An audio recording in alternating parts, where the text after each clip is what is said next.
Ads లేకుండా latest episode చూడండి.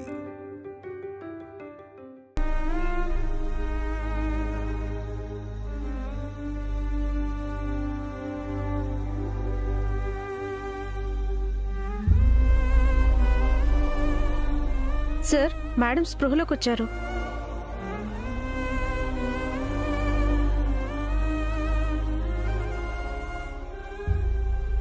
అభి, ముందు నువ్వు వెళ్ళు.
నన్ను క్షమించండి.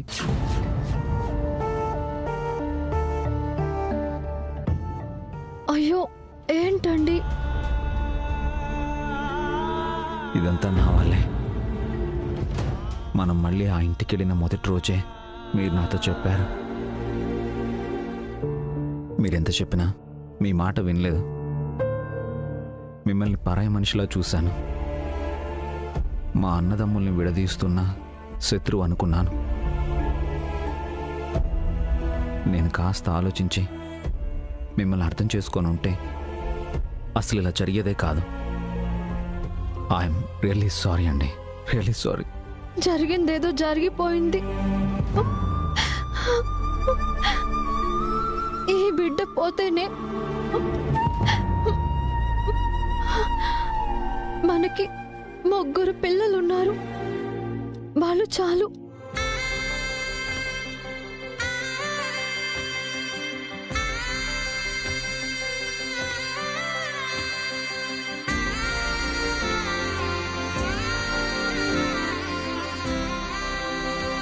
నా పైన మీకు కోపంగా లేదా? మన బిడ్డ నా వల్ల దూరం అయిందని, మనిద్దరికంటూ ఒక బేబీ ఉండాలని మీరు ఆశపడ్డారు.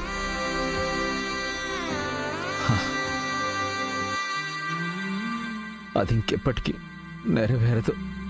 ఎందుకు నెరవేరదు? నన్ను మీరు పసిపాపలా చూసుకున్నారు. ఇప్పుడు మీరు నాకు పసిబిడ్డలా అనిపిస్తున్నారు. మీకు నేను, నాకు మీరు, మనకు మనమే పిల్లలు. నాకేం బాధగా లేదండి. నేను కదా మిమ్మల్ని ఓదార్చాలి, ధైర్యం చెప్పాలి. మీ కళ్ళల్లో నీళ్లు చూశాక నాకు ఏడవ బుద్ధి కాలేదండి.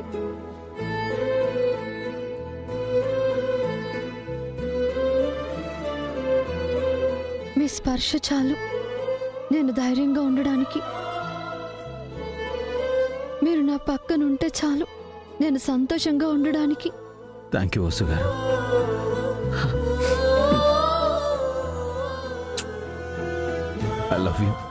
I love you forever.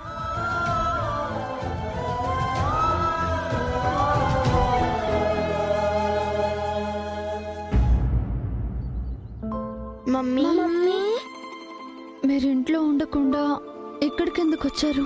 నిన్ను చూడకుండా ఉండలేకపోయాం మమ్మీ. మాకింకా చిన్న తమ్ముడు పుట్టడా మమ్మీ?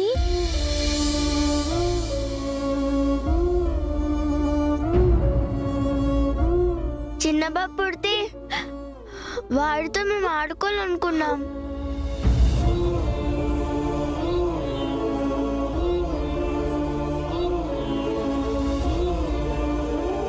నా కొడుకుల్ని క్షమించమ్మా.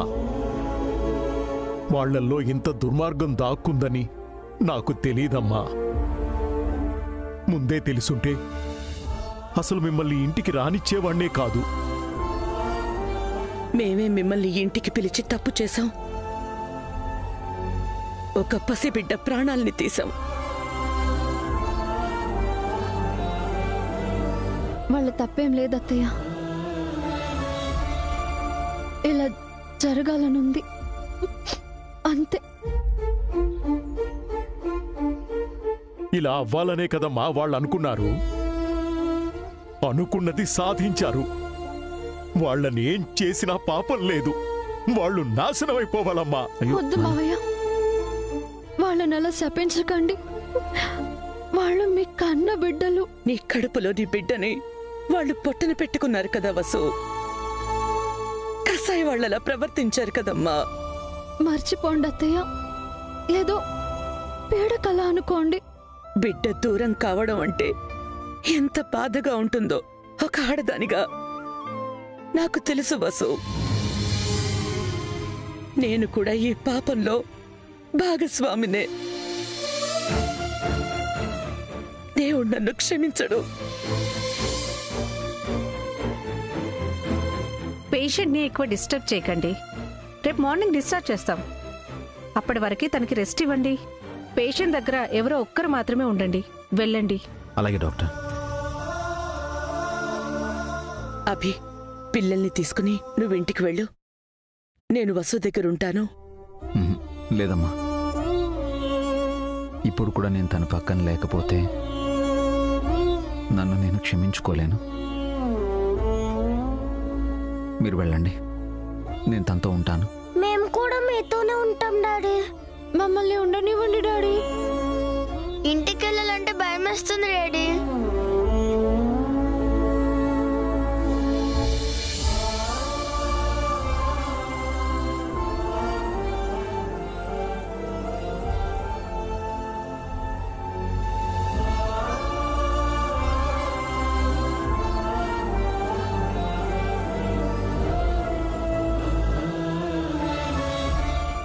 సరే అభి, నేను మీ అమ్మ బయలుదేరతాం. ఇంటి దగ్గర చక్కదిద్దాల్సిన పనులు చాలా ఉన్నాయి. రేపు వసుని పిల్లల్ని తీసుకుని ఇంటికొచ్చే అభి. జాగ్రత్త వసు.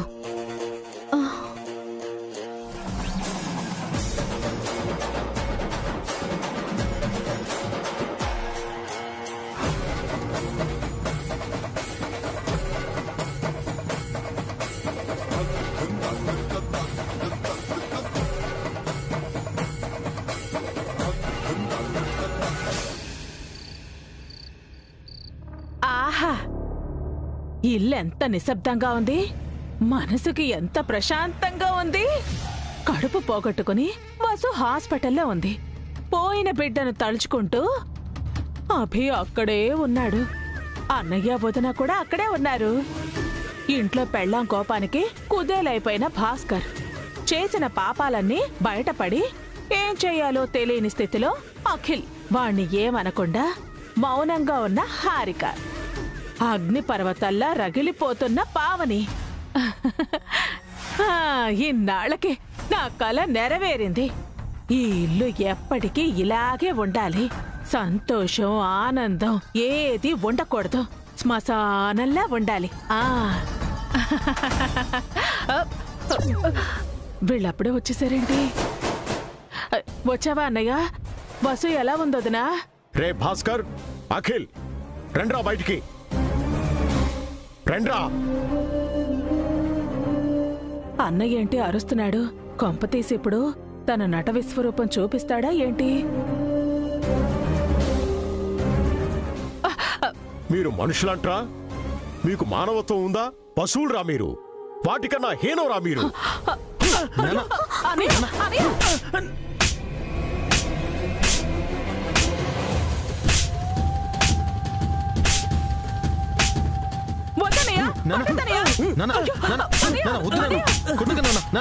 ప్లీజ్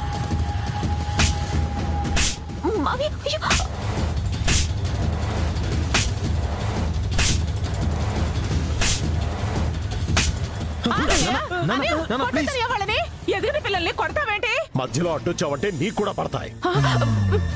నోరు మూసుకొని పక్కన పడుండు. ఎలా పుట్టారా మా కడుపున? ఎలా కన్నావు జయంతి ఈ మృగాల్ని? ఆస్తి కోసం అడ్డదారులు తొక్కుతారా? కష్టపడి పనిచేయటం చేతకాక మోసాలు చేస్తారా? ఎవరాస్తి కోసం మీరాశపడ్డమేంట్రా? ఛీ! మీ మొహాలు చూడ్డానికే అసహ్యంగా ఉంది. మీలాంటి కొడుకుల్ని కన్నందుకు నేను సిగ్గుతో చచ్చిపోతున్నావురా. ఇలాంటి బతుకు బతికే బదులు మీరు పురిట్లోనే చచ్చున్నా బాగుండేదిరా.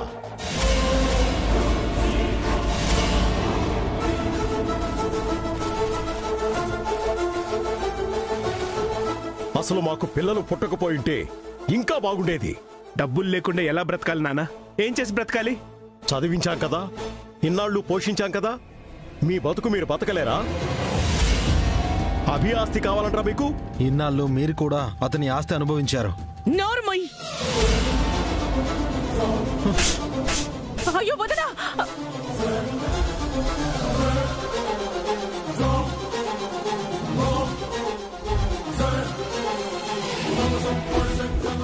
ఏం మాట్లాడుతున్నావు? మీ నాన్నకి మీకు పోలికేంటి? తన తమ్ముడు ఆస్తులు ఒక్క రూపాయి కూడా ముట్టుకోలేదాయన. తన కష్టార్జితంతో మిమ్మల్ని పోషించారు, చదివించారు, మిమ్మల్ని ఇంత వాళ్ళని చేశారు. అభి ఎదిగాక ఆస్తి అభి చేతిలో పెట్టారు. అంత గొప్ప మనిషితో మిమ్మల్ని పోల్చుకుంటున్నారా? పోషించి చదివిస్తే సరిపోతుందమ్మా? బ్రతకడానికి ఆస్తులు కూడా ఇవ్వాలి కదా. మీరు మాకేమిచ్చారు? అభికి వాళ్ళ నాన్న ఆస్తులు ఇచ్చి వెళ్ళాడు, మీరు మాకు ఆస్తులు ఇచ్చారా? ఆస్తంటే డబ్బొక్కటే కాదు, సంస్కారం, కష్టపడే గుణం, మంచి వ్యక్తిత్వం. చేతిలో రూపాయి లేకపోయినా అభి కష్టపడి పనిచేసి బతకగలడు. కానీ మీరలా ఎందుకు బతకలేరు? చదువుంది కదా, ఉద్యోగం ఎందుకు చేయలేరు? ఇప్పటికిప్పుడు ఏ ఉద్యోగం వస్తుంది? ఎవరిస్తారు? ఎవరెవరినో అడుక్కోవాలా? అడుక్కోండ్రా, అప్పుడే మీకు బుద్ధి వస్తుంది.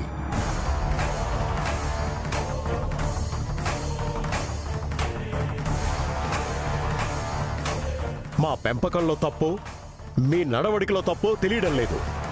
మీరు దారి తప్పారు. మిమ్మల్ని దారిలో పెట్టాలంటే ఒకటే దారి, ఈ ఇల్లు విడిచి వెళ్ళిపోండి.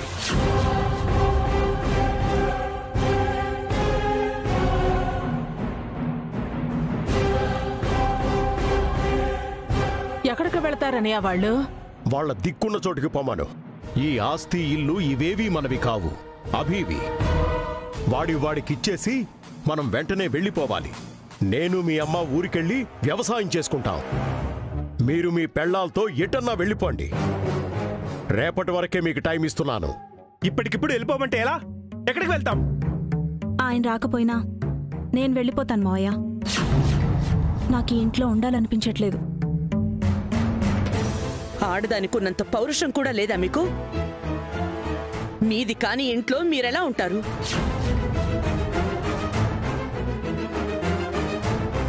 కష్టపడకుండా మీది కాని తిండి ఎలా తింటారు? ఏం మనుషులు మీరు? నాకు ఈ ఇల్లు తప్ప వేరే ఇల్లు తెలీదు. మా ఇల్లుంది కదండి, మా మామ్ దగ్గరికి వెళ్ళిపోదాం. వీళ్ళందరితో మాటలు పడాల్సిన అవసరం ఏంటి? వెళ్ళండి, మీ ఇష్టం వచ్చిన చోటుకు వెళ్ళిపోండి. రేపటికల్లా ఇల్లు ఖాళీ చేయాలి. అంతకు మించి ఒక్క క్షణం కూడా ఇక్కడ ఉండకూడదు.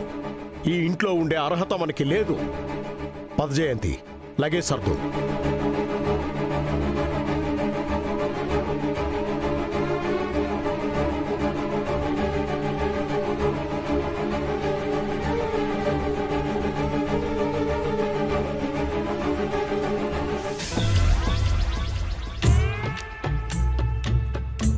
5 నిమిషాల క్రితం ఆనందంగా ఉన్నాను. అన్నయ్య వదిన వచ్చి ఆ ఆనందాన్ని ఆవిరి చేసేశారు. వాళ్ళు ఊరికెళ్ళిపోతారు. భాస్కర్ పావని వేరే ఇల్లు చూసుకుంటారు. అఖిల్ హారిక వాళ్ళింటికి వెళ్తారు. నేనెక్కడికి వెళ్ళాలి? సిగ్గు విడిచి ఈ ఇంట్లో పశు కాళ్ళ దగ్గర పడుండాలా? చిచి చిచి చిచి చిచి దాని దయా దాక్షిణ్యాల మీద బతకాలా? చిచి చిచి దానికన్నా చావడం మేలు. మరి అనాథ శరణాలయానికి వెళ్ళాలా? అప్పనంగా నన్ను ఎందుకు మేపుతారు అక్కడ? హారిక వాళ్ళ ఇంటికే వెళతాను. దానికి నేనంటే ఇష్టం. అక్కడ హాయిగా పడుండొచ్చు.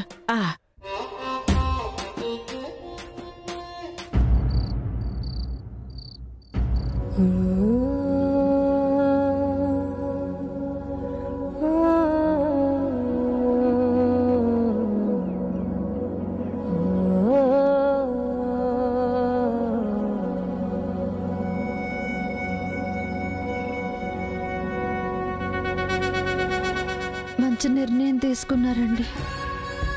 మీకు బాధగా లేదా? బాధ ఎందుకు? మన ఆస్తంతా అన్నయ్యకి అఖిల్కి ఇచ్చేస్తే మనం మళ్ళీ... మీరుంటే చాలండి, నాకు ఆస్తులు అక్కర్లేదు. పిల్లలకి ఏమీ మిగల్చలేదని ఫీల్ అవ్వరు కదా? అత్తయ్య మావయ్య మీకిచ్చిన చదువు, సంస్కారం, గొప్ప వ్యక్తిత్వం ఇవే మీరు మన పిల్లలకివ్వండి. అంతకు మించిన ఆస్తులు ఏమీ లేవు. మీ అమ్మా నాన్న బాధపడతారేమో. వాళ్ళు మిమ్మల్ని చూసి నన్ను మీకిచ్చారే కానీ మీ ఆస్తులు చూసి కాదు. వాళ్లకు మీరంటే ఎంతో గౌరవం, అభిమానం. మీరెలాంటి నిర్ణయం తీసుకున్నా వాళ్ళేమీ అనుకోరు. నాది హామీ. థ్యాంక్ యూ వసు గారు. Thank you so much. Thanks ఎందుకండి? ఈ రాముడి వెంట ఈ సీత ఎప్పుడూ ఉంటుంది. అది అయోధ్య అయినా అడవైనా.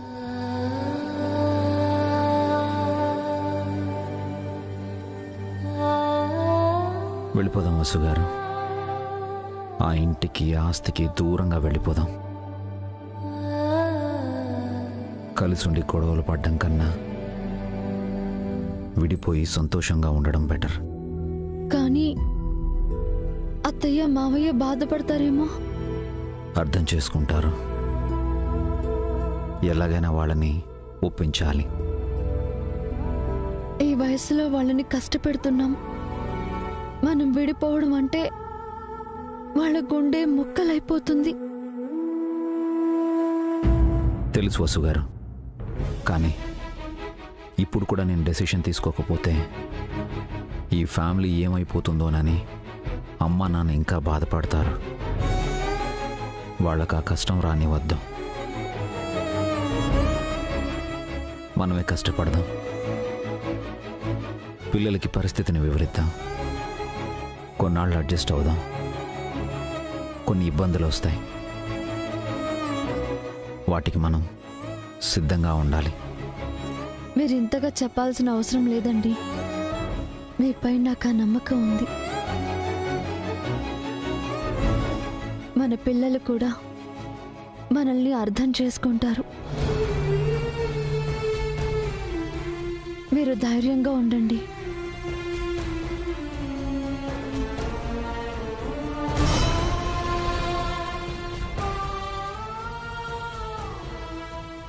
మీరు పడుకోండి. Good night.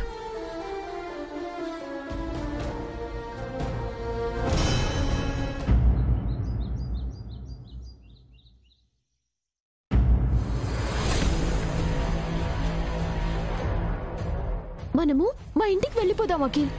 మా మామ్ మనల్ని పువ్వుల్లో పెట్టుకొని చూసుకుంటుంది. అక్కడేదన్నా తేడా జరిగిందో నీకు ఉంటుంది. ఆస్తి లేదు కానీ పౌరుషం మాత్రం చాలా ఉంది. ఆస్తి లేని నిన్ను మా మామ్ ఆదరించడమే ఎక్కువ. ఆస్తి లేకపోతే నీకు మీ మామ్కి కూడా చులకనయ్యానా? నీ ఆస్తిని చూసే మా మామ్ నన్ను నీకిచ్చి పెళ్లి చేసింది.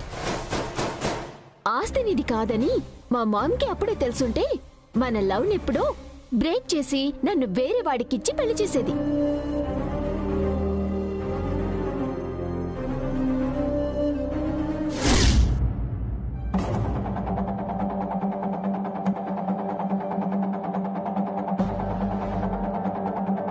నువ్వెంత కోపంగా చూసినా వాస్తవం ఇదే. పౌరుషంగా బయటికి వెళ్ళిపోదామన్నావు. బయటికి వెళ్ళి ఎలా బ్రతకాలి, నిన్ను ఎలా పోషించాలి? కడుపు తీసే తెలివితేటలున్నవాడివి నా కడుపు నింపలేవా? పావని, నిన్ను